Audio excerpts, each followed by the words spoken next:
ተከታታዮች እንደምን አላችሁ? እንደምን እስከረማችሁ? እኔ ጋር እግዚአብሔር ይመስገን። ቤተሰቦች ላይክ እና ሼር ሰብስክራይብ እያደረጋችሁ ቤተሰብ ሁኑ። ዛሬ ደግሞ እንደምታውቁት በአዲስ ነገር ቀጭ ብቅ ብዬላችኋለሁ። እንዴት ናችሁ? ደህና ናችሁ?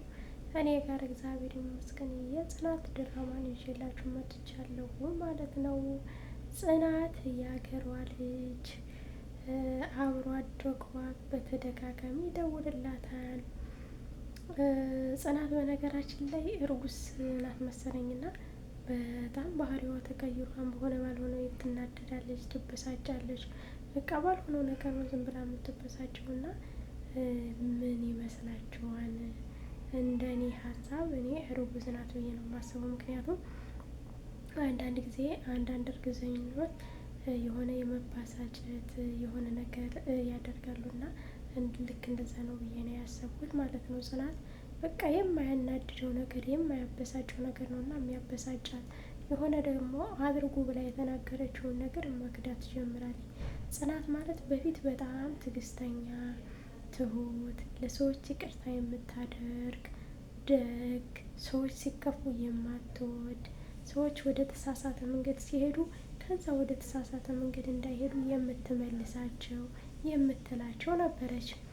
አሁን ግን ያቺ ጽናት አይደለችም፣ ፈጽሞ ልዩ። በቃ ሰዎችን ዝም ብላ የምትናገር በሆነ ባልሆነ ሰዎችን የምትጠራጠር በነገራችን ላይ ማለት ነው። የበፊት ህይወታችን ብዙ ፈተና ብናሳልፍም ግን ሁሌም እግዚአብሔርን በማመስገን በጽናት ማለፍ ያስፈልጋል። ጽናት አሁን እየተቀየረች ያለችው የበፊቱ ህይወቷ ተጽዕኖ ስላደረገባት ነው። ሰዎችን መጠራጠር፣ ሰዎችን በቃ ሁሉም ሰው እንደዛ ነው በቃ ብላ ስለምታስብ እና ስለምትል ነው። ስለዚህ ያንን ለማድረግ እና ለማለት እግዚአብሔርን መማፀን ያስፈልጋል። እሷ በጣም ጎበዝ ነበች፣ እግዚአብሔር ለበጎ ይሆናል ብላ በእርግጥ ብዙ ተፈትናለች። ልጅ እስከ ማጣት ድረስ እስከ ማለት ብዙ ተፈትናለች እና ብዙ የለፋችበት ፍቅሯ ነው እና ከዛ አሁን ደግሞ ወደ ተራራማ ገብተዋል። ግን ኪራ ተለውጧል። ያ ኪራ ሲለወጥና ሲል እሷ ደግሞ እንትን ማለት አይገባም። በእርግጥ ኪራ አሁን በትንሽ ነገር ነው የሚናደደው። በቃ ትንሽ ነገር ትበቃዋል። ቶሎ ከተበሳጨ ደግሞ በጣም ከባድ ነው እና ቶሎ ነገሮችን ያበላሻል በሚበሳጭና በሚናገር በፊት። በመጀመሪያ የኪራን እህት አስቀይማታለች ብላታለች። በጣም ነው ያስቀይማት እና ውስጧ በጣም ነው የተሰበረው እና ያለው እንዴት ከውስጧ ስታስብ እየኖረችው ነው ብላ ነው።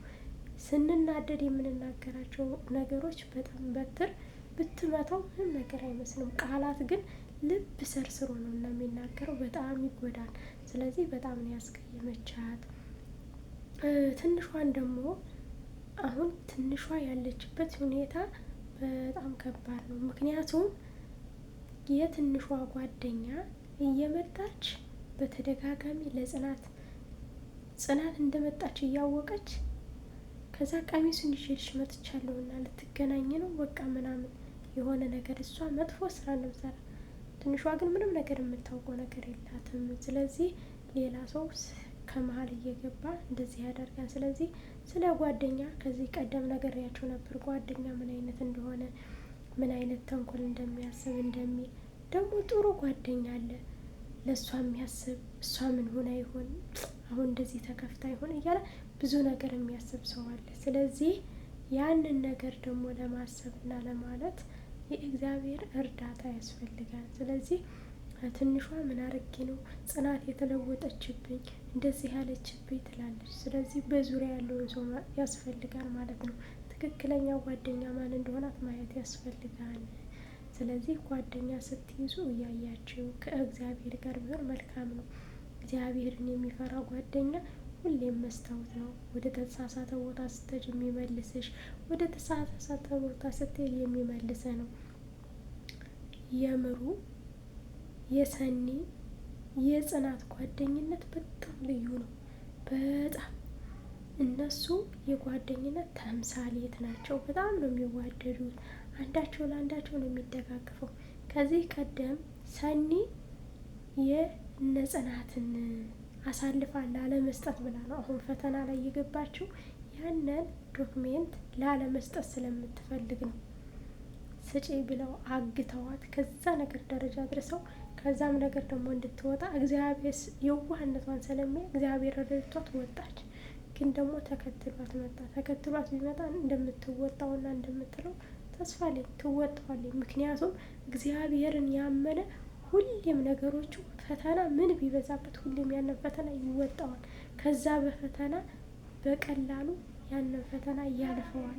ጭንቀት ቢበዛበትም፣ ሀሳብ ቢመጣበትም፣ ክፉ ነገር ቢመጣበትም ከዛ ነገር ላይ ይወጣልና ያሸንፋል።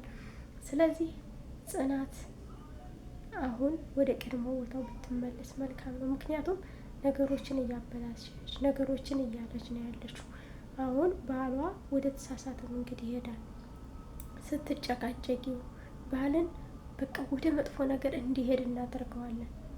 ትህትና የተረጋጋ ቦታ ላይ መቀመጥ ይፈልጋል። በአብዛኛው ወንዶቹ የሆነ ነገር እንትን ካለ ጭቅጭቅ ነው፣ ከቤት አልመጣም ብሎ ከውጭ ማደር ከጀመረ ደግሞ ሌላ ችግር ሌላ ነገር ይመጣል ማለት ነው። ስለዚህ ጥንቃቄ ያስፈልጋል እና ጽናት እያደረገችው ያለው አሁን ላይ በጣም ከባድ ነው። ትዳሯን አደጋ ላይ ይጥላል ማለት ነው። እና ይህንን ይመስላል።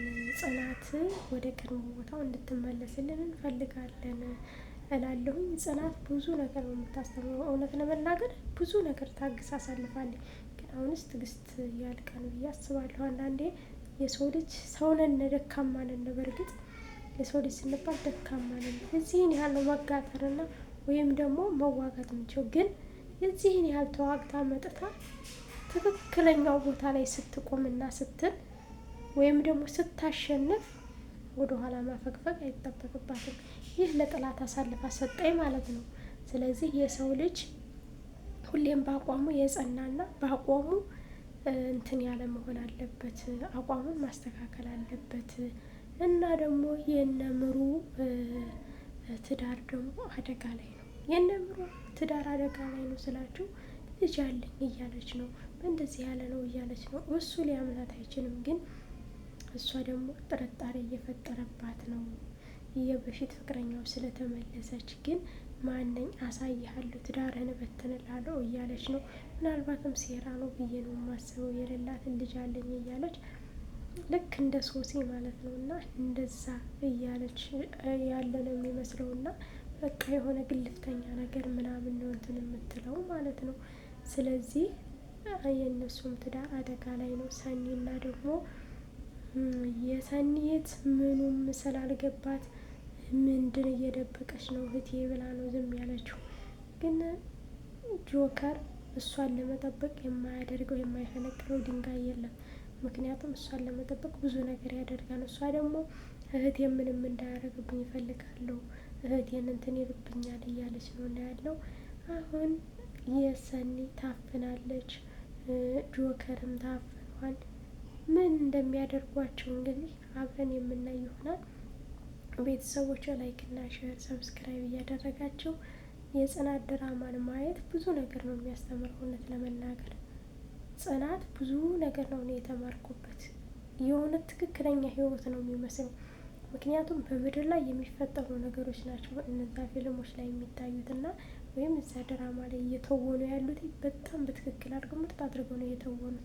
ምክንያቱም አንድ ኢትዮጵያ ማድረግ የሚችለውና የሚለው ምን አይነት ፈተና እንደሚገጥመን እንደሚለን ነው። ስለዚህ ወንድሞቼ በተለይ ትዳር ውስጥ የምትኖሩ ወይም ደግሞ ወደ ትዳር አላማ ያሰባችሁ አንቀላፋ እንዳይኖር። በድብብቅ የሚኖር ነገር በጣም ከባድ ነው።